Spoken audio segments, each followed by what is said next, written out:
창세기 35장입니다. 35장 우리 1절에서 15절을 저와 여러분이 한 절씩 교독하도록 하겠습니다. 제가 1절을 먼저 읽겠습니다. 하나님이 야곱에게 이르시되 일어나 베델로 올라가서 거기 거주하며 내가 내 형 에서의 낯을 피하여 도망하던 때에 내게 나타났던 하나님께 거기서 제단을 쌓아라 하신지라.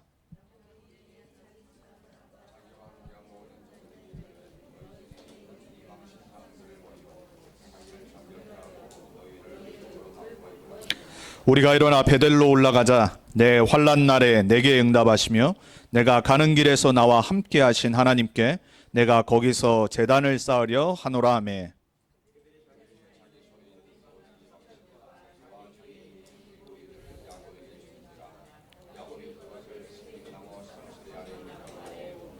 그들이 떠났으나 하나님이 그 사면 고울들로 크게 두려워하게 하셨으므로 야곱의 아들들을 추격하는 자가 없었더라.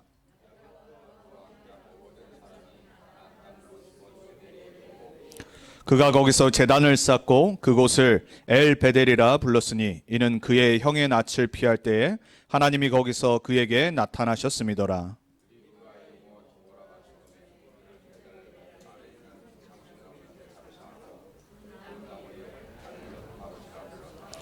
야곱이 밧단 아람에서 돌아오매 하나님이 다시 야곱에게 나타나사 그에게 복을 주시고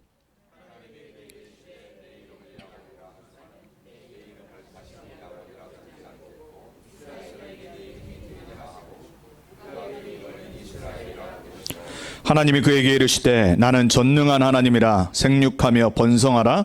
한 백성과 백성들의 총회가 내게서 나오고 왕들이 내 허리에서 나오리라.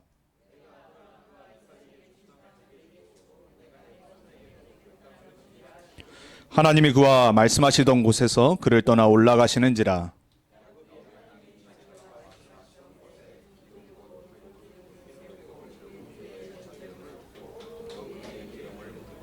하나님이 자기와 말씀하시던 곳의 이름을 베델이라 불렀더라. 아멘. 이번 주 우리가 붙잡아야 될 하나님의 말씀의 제목입니다.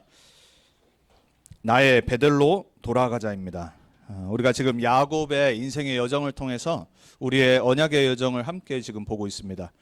여러분, 신앙생활은 평생 하는 거잖아요. 신앙생활 하다 보면은 별의별 문제가 다 일어나거든요. 사실 우리 인생 자체가 문제투성이잖아요. 그리고 죽기 전에는 우리 삶에 항상 문제가 끊이지 않고 있어요. 그래서 제가 여러 번 말씀드리잖아요. 나는 문제 싫다. 여기 텍사스 보니까 이렇게 무덤이 비석이 이렇게 딱 세워져 있어요. 저는 캘리포니아에서 원래 살았었어가지고 캘리포니아 무덤은 그냥 플래시거든요. 아무것도 없어요. 그리고 막 크리스마스 때 데코레이션도 하고 막 이래요. 근데 여기 텍사스 와 보니까는 딱 옛날식의 미국 그 서부 영화에 나오는 무덤처럼 이렇게 쫙 비석 세워놨더라고요.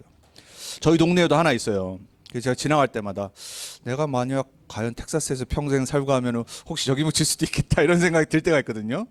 근데 좀 섬뜩해요. 이렇게 비석들이 쫙 서 있으니까. 그때마다 항상 떠오르는 게 있어요.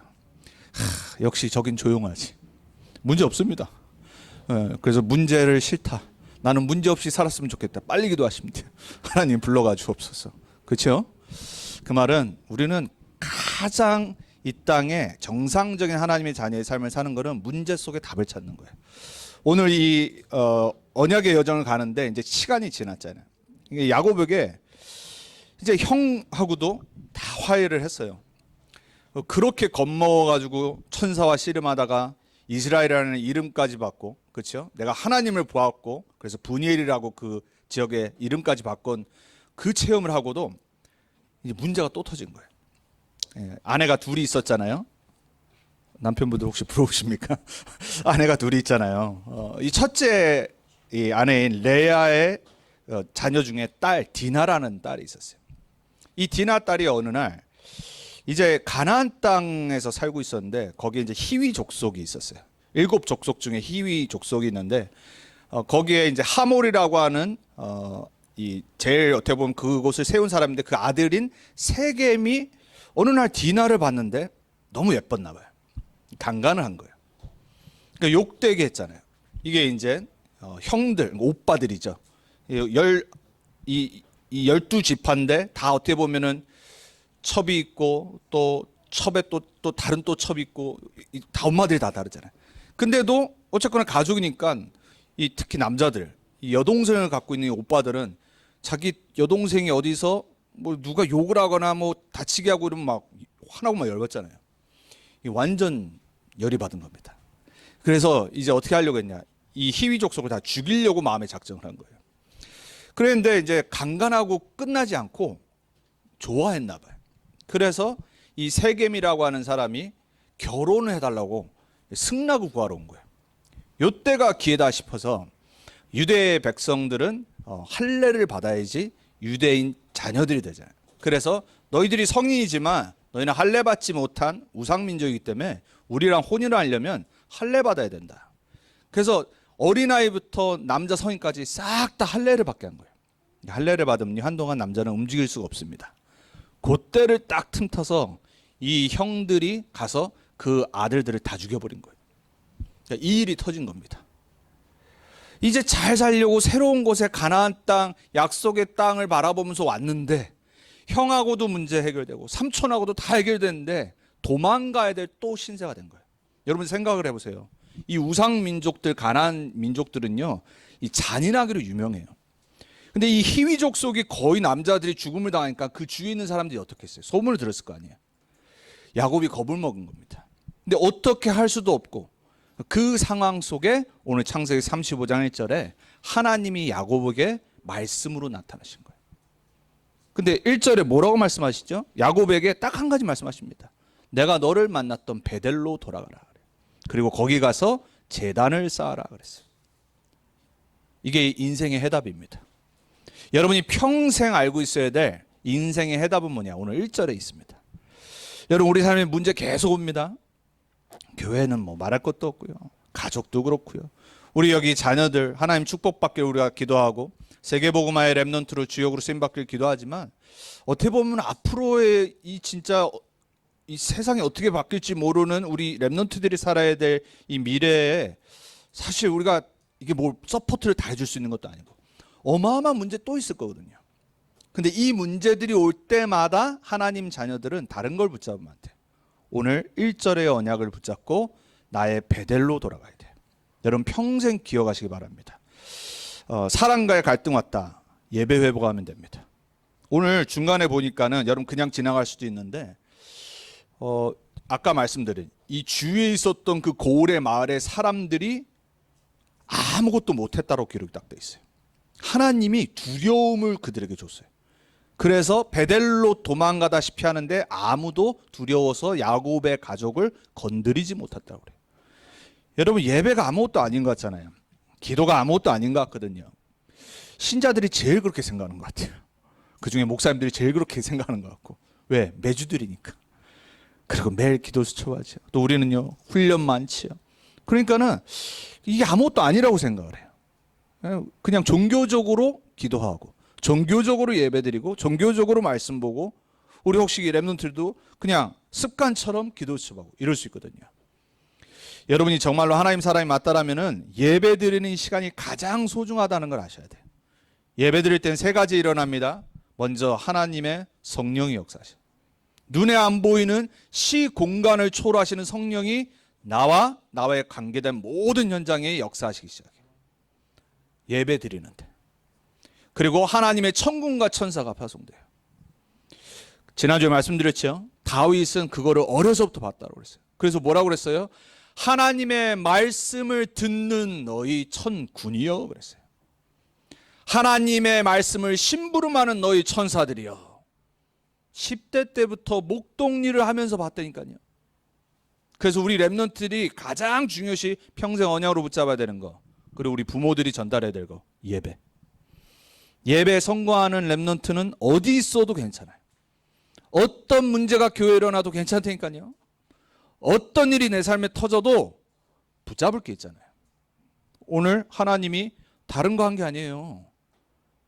막 아들들 모아가지고 또 하인들 모아가지고 전쟁하라 이런 게 아니니까요. 딱 한마디 하셨잖아요. 베델로 돌아가라. 언약 붙잡으란 말이에요. 신자들이 가장, 그리고 교회에서 중직자들이, 그리고 렘넌트들이 성장해서 나중에 교회를 갔는데 무슨 문제가 생겼다. 문제 없는 사람들이 육신의 눈으로 딱 돌아가요. 교회 가야 뭔가 뭐 이상한 분위기가 이러면요, 사람들이요 그냥 불신자처럼 행동을 해요. 제가 예배 전에도 한국에 있는 어떤 목사랑 좀 무슨 어떤 교회 문제가 있어가지고 좀 제가 좀 그 진위를 알아본다고 이렇게 전화 통화를 좀 길게 했어요. 근데 한국은 이제 자정이 넘었는데도 잘 설명을 해주더라고요. 그 목사가 저한테 한 얘기가 있어요. 아니 어떻게 사람들이 수십 년 복음을 붙잡고 전도 운동을 하고 랩런트 운동을 하고 교회를 세웠는데 아니 이게 해결도 안 됐는데 그냥 교회를 다 풍지박산을 내는 그거를 저한테 얘기를 하더라고요. 목회자들도 흔들려 버린 거예요. 그래서 자기가 자기 후배 목회자한테 그랬대요. 가만히 있어라, 그냥 아무것도 하지 말고 기도하고 언약 붙잡고 하나님이 해결하시는 거를 그 해결될 때까지 아무것도 하지 말고 그냥 예배드리고 영적 흐름 놓치지 말고 교회를 위해서 기도하고 있어라. 목회자도 흔들려 버리는데요. 그러니까 막 성도들은 뭐 그냥 사실 그렇잖아요. 성도님들은 그냥 교회 딴 데 좋은 데 있으면 가면 되잖아요. 목회자도 막 흔들리고 막 딴 데 가려고 막 이런 것들이 있는 거예요. 또 저희 또 관계된 가족이 그 교회에 있기 때문에 그래서 제가 이제 막 가슴이 아파가지고 그래가지고 막 그런 거 알아봤는데 막 지금 여기저기서 막 이런 막 문제들이 일어나거든요. 근데 사람들은 그럴 때마다 제가 보니까 100% 거의 육신의 것을 택해요. 그게 맞건 틀리건 상관없이 육신의 인도를 딱 받아요. 그럼 이제 시간 지나면 나중에 그 열매로 오거든요. 그때는 후회하는 거예요. 그래서 우리는요 문제 앞에서 흔들리면 안 돼요. 그리고 문제 오면요 오히려 뭘 하면 안 돼요. 진짜 예배드리고 기도하고 하나님이 해결하시도록 기다려야 돼요. 그러니까 여러분 오늘 삶에 우리에게는 사실 이런 문제는 없잖아요. 여러분 이거 끔찍한 문제잖아요 사실. 아니 자기 딸이 강간을 당했단 말이에요. 그리고 자기 아들들이 복수한다고 그 새롭게 사는 이웃 족속을 완전히 죽여버린 사건 아닙니까? 만약에 이런 비스무리한 사건이 우리 가정에 터졌다. 여러분 상상만 해도 끔찍하죠. 이때 영적 상태가 나오는 겁니다. 이때 내가 어떤 방식으로 해결하냐가 내 영적 수준을 다 말해줘요. 근데 하나님은 답을 딱 주시잖아요. 베델로 돌아가라. 여러분 평생 기억하시기 바랍니다. 여러분 여러 가지 문제가 일어나는데 그때마다 내가 이렇게 하면 될 것 같아서 하는 행동은 반드시 다른 인도받게 돼 있어요. 기도해보고 말씀 붙잡고 기다려보고 하나님이 해결하시는 것을 봐야 돼요. 우리 랩런트들한테도 그렇게 가르쳐야 됩니다. 미국식 교육으로 가르치면 안 돼요. 막 합리적으로 객관적으로 법적으로 물론 그건 기본이죠. 우리 랩런트들이 그 이전에 딱 하나님 앞에서 예배와 기도로 승리할 수 있도록 도와줘야 돼요. 사실 저는 그게 랩런트 운동의 키라고 생각해요. 안 그러면요 사람 말에 계속 흔들려요. 그리고 자꾸 내 주장으로 모든 걸 해결하려고 그래요. 그래서 오늘 여러분의 문제 위기 앞에서 오늘 언약을 붙잡는 시간 되길 바랍니다. 자, 첫 번째입니다. 그래서 문제 올 때 나를 살리는 말씀 붙잡아야 돼요. 여러분 문제 올 때 나를 살리는 말씀이 있어야 됩니다. 실컷 성경 평생 보는데 말씀이 내 안에 없어요. 사람들은요 말씀 많이 듣는데 가장 안 붙잡는 게 말씀이라니까요. 자, 창세기 28장 15절에 야곱에게 어떤 말씀이 맺죠? 내가 너에게 계획한 일을 다 이루기 전까지 내가 너를 떠나지 아니하겠다 약속했어요. 오늘 또 그 말씀을 받고 다시 그 말씀을 언약으로 붙잡는 거예요. 여러분이 문제 왔는데 말씀이 딱 떠오르길 주님의 이름으로 축복합니다. 이번 한 주간 여러 가지 인간관계 또 직장에 여러 가지 힘든 거 사업하다가 여러 가지 복잡한 거 자녀 문제 말씀이 딱 붙잡아져야 돼요. 이번 주 강단 말씀이 나에게 기억이 나야 돼요. 여러분 안 그러면 우리가 왜 주일날 강단 말씀을 들어요? 저도 마찬가지예요. 메신저지만 목사지만 저는 하나님이 저에게 주신 말씀이라는 걸 생각하기 때문에 그거 붙잡고 한 주간 살아가는 거예요. 자, 오늘 창세기 35장 1절에 그래서 하나님이 다시 말씀하신 거예요. 문제가 왔는데 하나님의 말씀이 임했어요. 여러분 성경을 잘 보세요. 구약에는요 이 말이 많이 나옵니다. 선지자들에게 여호와의 말씀이 누구누구에게 임하니라. 시위대 뜰에 갇힌 예레미야에게 두 번째로 여호와의 말씀이 임하니라. 문제와 사건이 일어나는데 세상 방법 인간 방법이 아니라 하나님은 그때마다 항상 똑같은 말씀하세요. 여호와의 말씀이 임하니라. 여러분 문제 가운데 하나님의 말씀이 떠오르길 축복합니다. 시편 119편 18절에 이렇게 나와요. 기도하는 거죠. 시편 119편은 성경에서 가장 긴 장이에요. 176절이 있어요. 누가 쓴지는 모르는데 저는 다윗이 썼다고 생각해요. 하나님의 말씀을 얼마나 사랑하고 사모하고 즐거워하는지를 176절에 한 절 한 절마다 가슴을 담으면서 기록을 해놔요. 근데 18절에 이렇게 말합니다. 내 눈을 열어서 주의 율법에서 놀라운 것을 보게 하소서. 여러분 혹시 하나님 말씀 붙잡고 묵상할 때 이게 될 때까지 혹시 기도해 보신 적 있어요? 그냥 말씀 보고 요약하고 이게 아니라 그 말씀이 진짜 나를 살리고 내가 한 주간 붙잡아야 되는 걸로 정말 간절히 기도하십니까? 오늘 시편 기자는 그랬다니까요. 내 영안을 열어주셔서 이 하나님의 말씀, 율법이 얼마나 귀하고 놀라운지를 내가 깨닫게 해주옵소서. 우리 렘넌트들이 말씀 그냥 받으면 안 된다니까. 하나님의 말씀이 나를 살리는 거구나. 하나님 말씀 아니면 내가 이번 한 주간 살아갈 수 없구나. 이 자세로 말씀 받아야 된다니까. 제가 전도운동 속에 들어오면서 항상 돌아갔던 게 뭐냐면 말씀을 계속 생각해 보는 거예요. 도대체 저 목사님 왜 저 말씀을 하셨을까? 도대체 이번 주간 말씀이 어떤 말씀입니까? 제가 신학 공부 다 하고도 그랬다니까요. 제가 신학 공부를 미국에서 학부를 2년을 하고 연구원을 4년을 하고 한국 가서 총신을 3년을 했어요. 그러니까 10년을 한 거죠. 정식 교육을. 근데도 저는 계속 항상 고민되고 항상 제가 이렇게 갈등, 그러니까 씨름한 게 뭐냐면 영적으로 말씀이에요, 말씀. 정말 하나님 말씀 사실일까? 하나님 말씀이 내 지금 이 문제의 진짜 답일까? 그때마다 결론은 뭔지 아세요? 말씀밖에 없다. 나를 살릴 수 있고 내가 붙잡을 거는 사람 소리 아니고 하나님 말씀밖에 없다. 시편 기자는 그걸 알았어요. 50절에는 이렇게 말합니다. 이 말씀은 내가 지금 붙잡고 묵상하고 조용히 읊조리는 이 말씀은 나의 고난 중에 위로라 그랬어요. 혹시 사람 막 찾아서 얘기하길 좋아하시는 분들 있습니까? 타고난 그런 성품이 있잖아요. 하여튼 못님 말씀 사람하고 얘기해야 돼. 저는 못님 말씀 사람하고 얘기를 안 하거든요. 와이프하고도 얘기를 안 해요. 와이프가 얘기하면 제발 나한테 좀 얘기하지 마라. 그러거든요. 저는 혼자 있는 걸 좋아해요. 혼자 조용히 묵상하고 조용히 있는 그런 성격이에요. 근데 진짜 하나님 말씀 조용히 묵상하고 있으면요, 그게 위로가 돼요. 저는 그렇더라고요. 사람 말을 들으면 그때는 도움이 돼요. 그래, 사람이 좀 떠들면 좀 스트레스 해소 되잖아요. 편한 사람하고 있으면 막 나도 모르게 막 말이 막 나오잖아요. 근데 밤에 자려고 그러면요, 내가 왜 그 말했지? 쓸데없는 말해서 자꾸 생각나요. 그러면 후회되고 이제 그러다 보면 늦었어. 왜? 그 말이 이미 돌고 돌아. 사람 말은 위로가 안 돼요. 시편 기자는 조용히 하나님의 말씀을 읊조리면서 이 말씀은 나의 고난 중에 위로니라 이랬어요. 사람 말에 위로받지 말고 힘없지 말고 하나님 말에 위로를 얻는 매주 되기 바랍니다. 주의 말씀이 나를 살리셨기 때문입니다. 누가 나를 죽이려고 하고 도망가는데 다른 게 아니라 나를 살리는 게 하나님의 말씀이라니까요. 하나님 말씀 붙잡는 자는 그래서 절대 실패하잖아요. 사람 말을 따르고 사람 말에 순종하고 사람 말에 흔들리는 사람은 반드시 후회하게 돼 있어요. 그래서 여러분, 사람 말은 참고만 하시라. 사람 말은 고개만 끄덕이시면 돼요. 누구 욕하는데 그래도 고개는 끄덕여줘야죠. 물론 그 사람을 진짜 위로해서 야, 너 그거 아니야 이러면서 막 살릴 수는 있지만 그러면 이제 관계 틀어지잖아요. 나중을 생각해서라도 우선 들어주는 척은 해야 돼. 그렇지만 그걸 내 마음에 담으면 안 된다니까요. 그럼 이제 사단의 통로가 되는 거예요. 하나님의 말씀은 들어주는 척하는 게 아니라 가슴에 새겨야 돼요. 그래야지 나를 살리게 돼 있어요. 에스겔서 37장에 보면은 성전이 무너지고 언제 돌아갈지도 모르는 에스겔이 너무나도 바벨론 유수에서 포로돼서 너무나도 가슴이 아파서 강을 쳐다보고 한탄을 하고 있는데 하나님은 에스겔에게 나타나셔서 환상을 보내주셔. 갑자기 어디로 끌고 가셨는데 마른 뼈가 쫙 깔려있어요.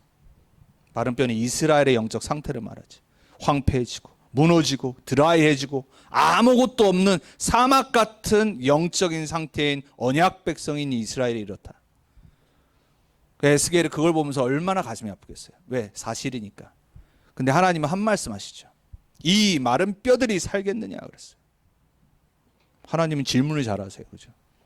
야, 에스겔 너 선지자. 이 마른 뼈가 살겠느냐 그랬더니까요. 그거 뭐라고 말하겠어요? 하나님이 아시죠. 이 마른 뼈에 말씀을 대언하라 그랬어요. 그게 답이라니까요. 그러니까 어떻게 됐어요? 마른 뼈가 군대로 바뀌니라 그랬어요. 하나님의 말씀은 정확합니다. 창세기부터 계시록까지 딱 하나만 말해요. 하나님 떠난 죄와 사단에 묶인 아무 희망 소망 없는 인간은 하나 하면 산다. 말씀 붙잡으면 산다. 마른 뼈가 군대가 되는 말씀이 여러분에게 있길 축복합니다. 히브리서 4장 15절에 말했죠. 하나님의 말씀은 살아있고 운동력이 있어 좌우의 날선 어떤 검보다 예리하여 우리의 혼과 영과 골수와 관절을 찔러 쪼개니라. 목사님 어제 그 말씀 하시더라고요. 몸이 아프고 힘들고 암이 걸린 사람도 있습니까? 내가 살겠니 죽겠냐 생각하지 말고 말씀 집중하라고. 기도 집중하라고. 그러면 어떤 일이 일어날지 모르는 거예요. 여러분 인생에 해결할 수 없는 문제 있습니까? 그 문제를 생각하면 안 된다니까요. 말씀에 집중해야 돼요. 그 말씀이 살아있고 운동력이 있기 때문에 우리의 혼, 영, 골수, 관절을 찔러 쪼갠다니까요. 사람 말도 우리를 막 찔러 쪼개는데, 그렇죠? 사람 말도 막 우리를 기쁘게 하고, 고래도 춤추게 한다고 책도 쓰잖아요. 칭찬 들으면 막 사람들 막 애기처럼 좋아서 난리인데 조금만 바른 소리 하면은 삐지고 인간관계 다 끝내버리고 이게 인간 수준인데 하나님 말씀 어떻겠어요? 말씀의 힘과 능력이 어떻겠냔 말이에요. 우리의 모든 걸 살린다니까요. 문제 올 때 나를 살리는 말씀 있어야 돼요. 문제 올 때 땅 가지 마시고 말씀 있는지를 확인해야 돼요. 말씀이 내 안에 뿌리 내려져 있는지를 확인해야 돼요. 그걸 보고 언약 붙잡는다고 하는 거예요. 두 번째, 오늘 같은 위기가 올 수 있습니다. 가정에 어마어마한 큰 문제 갖고 내가 사회에 완전히 내 명예, 실추까지 할 일이 딱 터진 거예요. 그리고 원수될 일이 딱 터진 겁니다. 우리 삶에 어떻게 이런 일이 터지면 안 되지만 비슷한 문제가 생길 수 있어요. 누명 쓸 수 있고요. 그렇잖아요, 여러분. 사업하다 보면 또 누명 쓰는 일도 있어요. 그리고 실패하는 일도 있고요. 또 누가 압니까? 자녀들이요. 이상한 일에 꼬일 수도 있어요. 저희가 아는 뭐 랩런트들도 뭐 별의별 일 다 겪은 랩런트 많거든요. 제가 키웠던 랩런트들도 그렇고. 그 부모 마음이 어떻겠어요? 그때 뭐 해야 됩니까? 그게 두 번째 붙잡아야 되냐. 위기 올 때 나를 살리는 기도가 있어야 돼요. 우리 지난주 봤어요. 자, 형 에서를 만나러 가는데 너무 힘들고 너무 떨렸던 거예요. 그러니까 뭐 하죠? 초집중을 한 겁니다. 천사 잡고 씨름을 한 거예요. 참 역시 단순해. 야곱은 단순해요. 근데 뭐 하는 잘했냐? 하나님께 복받지 않으면 내가 절대 형 앞에 설 수 없습니다. 자기 상태를 알았어요. 그러니까 뭐 한 겁니까? 영적 씨름을 한 거예요. 여러분 제가 말씀드리죠. 평상시는 조용히 묵상하면서 기도하시면 돼요. 되도록이면 여러분 육신도 살리는 호흡도 하시면서 묵상하면서 말씀 딱 붙잡으면서 기도하시고 또 그게 안 된다. 다른 방법으로 집중하는 집중기도 묵상기도를 평안히 하시면 돼요. 그런데 문제 오고 위기 왔을 때는 붙어야 됩니다. 문제 오고 위기 왔는데 속된 말로 자빠져 자서 하나님 이러면 됩니까? 붙어야죠. 그걸 야곱이 한 거예요. 문제와 위기가 왔을 때 야복강에서 야곱은 하나님 붙잡고 놓지를 않았어요. 여러분 우리가 이런 거룩한 욕심은 있어야 돼요. 하나님 앞에서 내가 정말로 아무도 도와줄 수 없는데 나는 하나님만 붙잡고 기도하겠습니다. 평상시에는 괜찮다니까요. 문제 왔을 때는 반드시 여러분 다른 거 다 내려놓고 영적 씨름하셔야 돼요. 시편 23편에 이게 평안할 때 고백한 고백이 아니에요. 자기 아들 압살롬이 자기를 죽이려고 반란을 일으켰을 때 도망가면서 묵상하며 하나님께 기도했던 거예요. 여호와는 나의 목자시니 내게 부족함이 없으리로다. 위기 왔는데 그런 고백이 어떻게 나오겠어요? 평상시 다윗의 영적 상태. 위기가 왔을 때 진가가 나오잖아요. 군인은 전쟁 터지면 알아요. 이놈이 훈련을 잘했는지 안 했는지. 운동선수는 경기 뛰어보면 알아. 평상시 훈련에 제대로 참여했는지 안 했는지. 감독의 전략을 제대로 이해를 했는지 안 했는지 경기 뛰어보면 안 되니까요. 우리 랩런트들 학업 언제 딱 내 거 나오죠? 시험 보면 나온다니까. 거짓말을 할 수가 없어. 뭐 핑계는 많이 할 수 있어. 저 선생님이 너무 어렵게 내서. 다 어렵게 내. 내가 선생님 돼보면 안 되니까. 그렇잖아. 핑계 댈 수가 없다니까. 내가 얼만큼 최선을 다해서 집중하며 공부했냐가 시험 보면 나오게 돼 있어. 그죠? 신앙생활 진짜 언제 나오냐? 위기 왔을 때 기도가 어떻게 나오냐가 내 영적 상태. 다윗은 평상시 묵상 기도를 했기 때문에, 언약 붙잡고 조용히 하나님을 바라봤기 때문에 이 어마어마한 위기가 왔는데 하나님께 기도 속으로 들어간 거예요. 저와 여러분이 그러한 기도가 위기 가운데 나오길, 준비되었길 기도합니다. 다니엘은 하루아침에 된 게 아니잖아요. 6장 10절에 그냥 우리가 맨날 아는 3번 정식기도, 이게 아니라니까요. 죽음을 각오하고 창문을 열어놓고 다 보라고 하고 하루에 한 번에도 진짜 생명 걸어야 되는데 3번을 기도했다니까요. 저는 그런 거 보면 이 이슬람들과 우리를 비교했을 때 우리는 너무 기도 안 한다. 너무 복음 하면서 우리는 누린다고 말하면서 너무 나태하다. 이 생각 많이 들거든요. 여러분 정말로요, 우리는 정시기도 해보게 돼요. 이슬람들은 잘못된 거 붙잡고 있으면서도 하루에 5번 무조건 기도합니다. 카페 깔아놓고. 눈을 여러 번 말씀드리잖아요. 디즈니랜드에 있건, 우리 여기 뭐 베이커리 앞에 있건, 금요일날 사람들 많은 주차장에 있건, 자기 정시기도 시간 되면 다 한다니까요. 하나님의 사람들은 이 핑계 저 핑계. 뭐 몸 일만 있으면 핑계입니다. 예배건 기도건 다 핑계라니까. 제가 그런 걸 보면은 나부터 시작해서 참 우리는 너무 누린다. 누리는 게 좋긴 한데 여러분, 우리가 위기 왔을 때는 우리는 그러면 안 돼요. 어렵고 힘든 일 딱 터졌을 때는 죽음을 각오한 정식기도 회복해야 돼요. 여러분 평상시에는 아니래도 돼요. 평상시에는 조용히 묵상하고 말씀 붙잡고 말씀 흐름 속에 있으면 돼요. 근데 여러분에게 아무도 도와줄 수 없는 위기가 왔을 때는 생명 딱 걸어놓고 하나님 앞에 기도 회복해야 돼요. 사도행전 1장 14절에 예수가 그리스도이심을 체험하고 부활하신 주님을 만나고 하나님 나라의 일에 대해서 40일간 듣고 미션 다 받고 뭐 했죠? 이들이 한 게 뭐지요? 열흘간 마가다락방에 모여 생명 걸어놓고 성령 충만 받기를 집중하며 기도했다라고 했어요. 전혀 기도에 힘쓰니라 그랬어요. 왜? 성령 충만 약속했기 때문에. 약속했으니까 믿어야 될 거 아닙니까? 여러분 우리 아이들 크기 전까지는 엄마 아빠 말을 그냥 하나님 말씀처럼 딱 믿잖아요. 내가 뭐 사줄게 그러면 그날만 기다린다니까요. 그게 정상 아닙니까? 자녀가 엄마 아빠 말 믿어야지. 근데 이제 한 번 안 사주기 시작했다. 약속했다. 그때부터는 막 이상한 눈치를 봅니다. 지난번에 야 해준다고 안 해주고 이번에 또 안 해주는 거 아니야? 이제 신앙이 이제 무너지기 시작하죠. 부모의 관계가. 우리는요 어린아이처럼 돼야 돼. 어린아이처럼 진짜 하나님 말씀 생명 걸고, 하나님 약속하시지 않았습니까? 성령 충만 주시고 세계복음화 증인으로 부르셨다고 약속하지 않으셨습니까? 그날이 올 때까지 기도해야 된다니까요. 이들에게는 급했기 때문에, 핍박 시기이기 때문에 열흘간 딱 기간 주시고 오순절 마가다락방에 그날이 온 거예요. 여러분 우리 누가 지금 예수 믿는다고 죽입니까? 핍박 시대가 아니란 말이에요. 핍박 시대가 아니기 때문에 우리는 조용히 평상시 언약 딱 붙잡고 세계복음화의 증인으로 쓰임받도록 성령 충만을 매일 매주 놓고 기도하면 돼요. 그러다가 진짜 핍박 시대가 어느 날 온다. 그때는 마가다락방처럼 생명 걸고 성령 충만 받기를 기도해야 되는 거예요. 자, 위기 때 마가다락방에서 생명 걸어놓고 집중 기도로 모였어요. 모이면 죽는다니까요. 잡히면 죽는다니까요. 감옥에 복음 전하다가 빌립보 있는 감옥에 갇힌 바울의 고백이죠. 너희는 모든 일에 그랬어요. 기도와 간구로 하나님께 감사함으로 아뢰라 그랬어요. 모든 일이라고 그랬습니다. 감옥 밖에 있는 빌립보 제자들에게 바울이 감옥에 있는데 기도에 관해서 설명을 했어요. 문제는 자기가 왔는데, 위기는 자기가 당했는데 오히려 가장 많이 빌립보서에서 뭐라고 말하냐? 기뻐하라. Be joyful. 계속 말해요. 제발 기뻐해라. 반대 아닙니까? 반대. 여러분이 감옥에 갇혔는데 여러분이 막 밖에 있는 가족들한테 감사하고 기뻐하고, 그게 말이 안 되잖아요. 이게 바울의 영적 상태라니까요.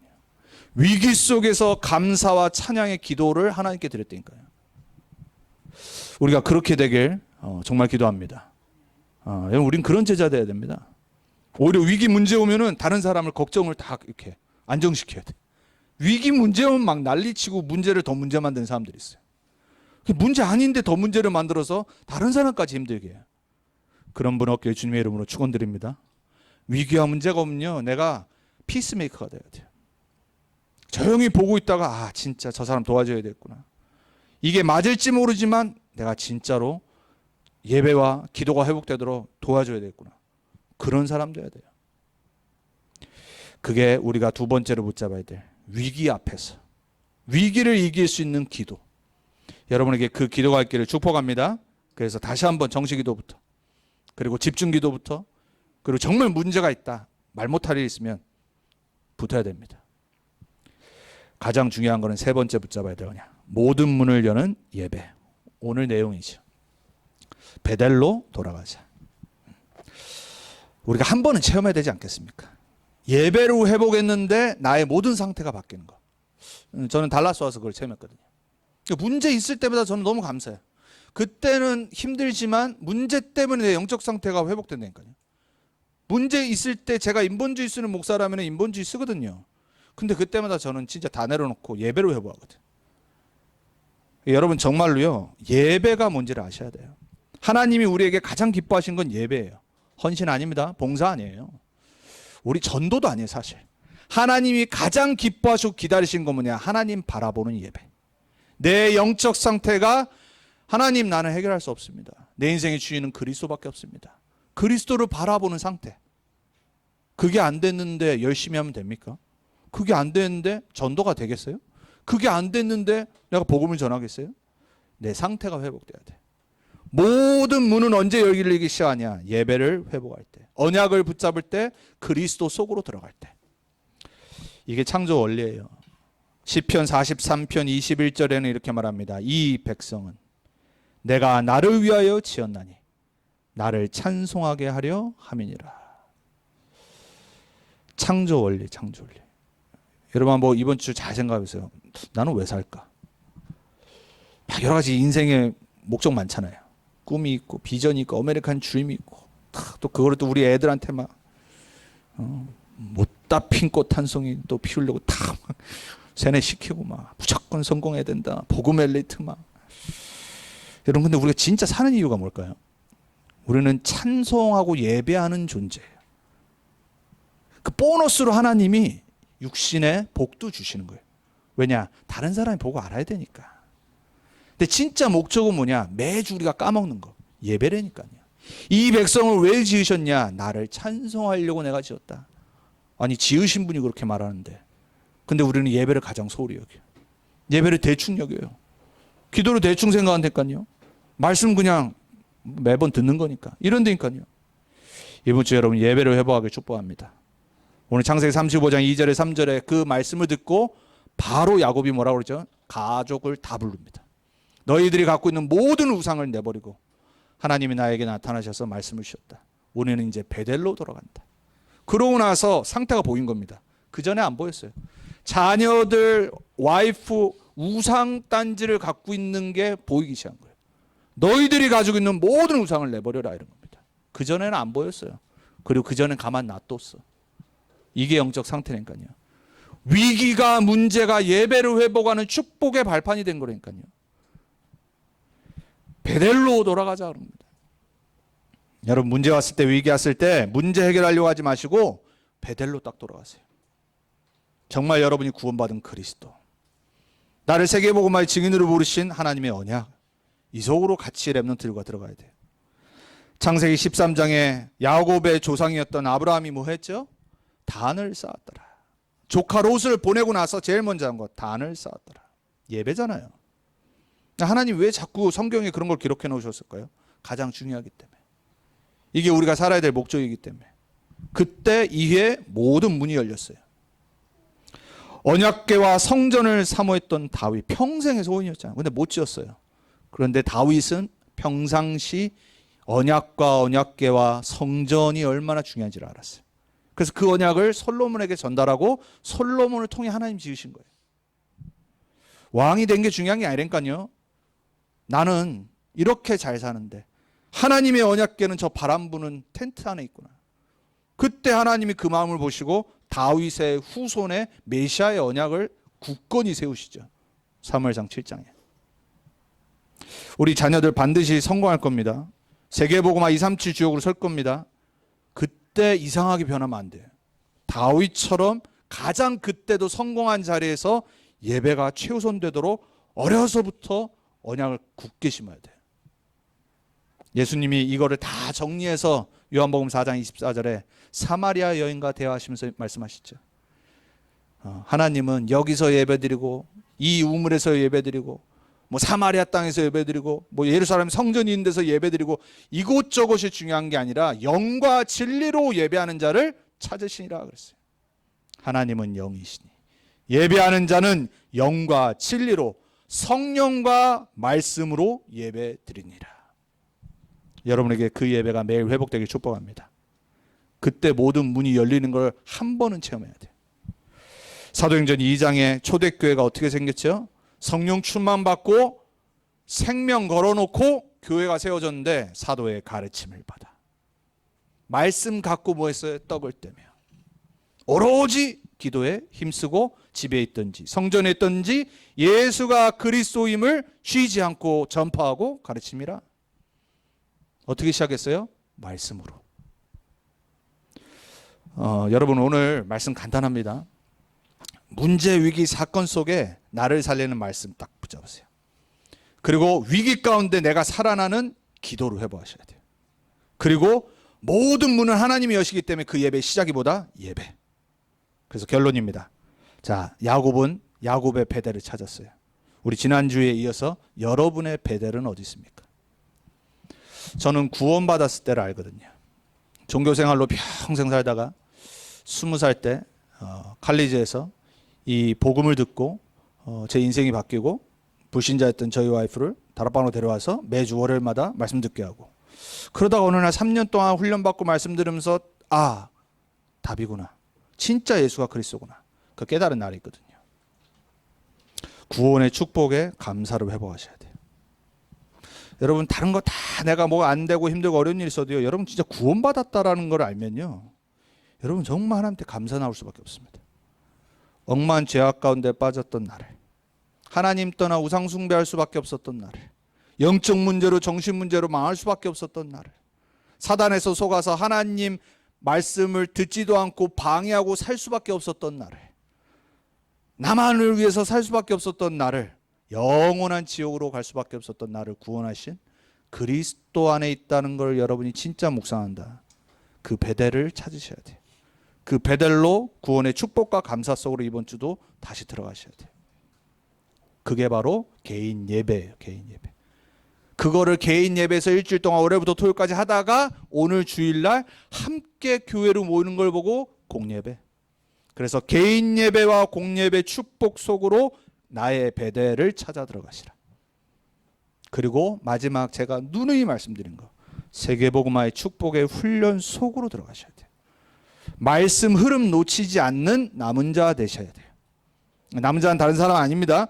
세계복음화가 맞고 지금 우리가 전도운동 속에 있고 렘넌트 운동 속에 있는 게 맞다라면 하나님은 우리가 말씀 흐름 속에 있길 원하세요. 그 사람이 남은 자예요. 내 무슨 디그리가 많아서 실력이 좋아서 쓰시는 게 아니라니까요. 내가 착해서 거룩해서 윤리도덕으로 깨끗해서 쓰시는 게 아니에요. 말씀 흐름 속으로 들어가는 남은 자이기 때문에 쓰시는 거예요.